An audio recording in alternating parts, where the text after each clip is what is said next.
आज आपण भारतीय स्थलनिर्देशक नकाशा, सांकेतिक चिन्हे आणि खुणा याविषयी आज आपण चर्चा करणार आहोत.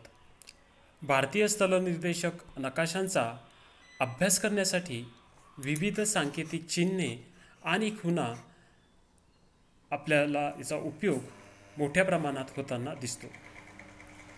या स्थलनिर्देशक नकाशांमध्ये नैसर्गिक किंवा प्राकृतिक, सांस्कृतिक आणि इतर महत्त्वपूर्ण माहिती दाखवण्यासाठी सुलभ पद्धतींचा म्हणजेच सांकेतिक चिन्हे आणि खुणा यांचा वापर केलेला आपल्याला पाहायला मिळतो. या नैसर्गिक किंवा प्राकृतिक घटकांमध्ये नदी, तलाव, विहिरी, झरा, रस्ता, लोहमार्ग इत्यादी अनेक घटकांचा समावेश होतो.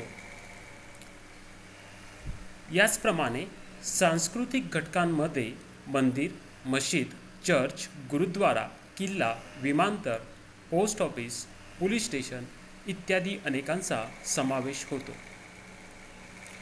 जगभरामध्ये विविध देशांच्या स्थलनिर्देशक नकाशांमध्ये या सांकेतिक चिन्हे आणि खुणा त्याचप्रमाणे त्यामधील रंगपद्धती या वेगळ्या स्वरूपाच्या असलेल्या आपल्याला पाहायला मिळतात.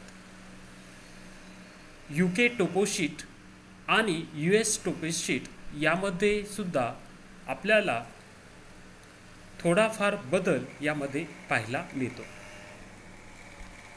आणि म्हणून भारतीय स्थलनिर्देशक नकाशा यामध्ये सांकेतिक चिन्हे आणि खुणा यांचा अतिशय महत्त्वपूर्ण भाग आपल्याला अभ्यासायचा आहे. यामध्ये विविध सांकेतिक चिन्हे आणि खुणा हे त्या विशिष्ट प्रदेशातील भौगोलिक किंवा प्राकृतिक आणि सांस्कृतिक घटकांचा सविस्तरपणे आढावा मिळालेला दिसून येतो. धन्यवाद.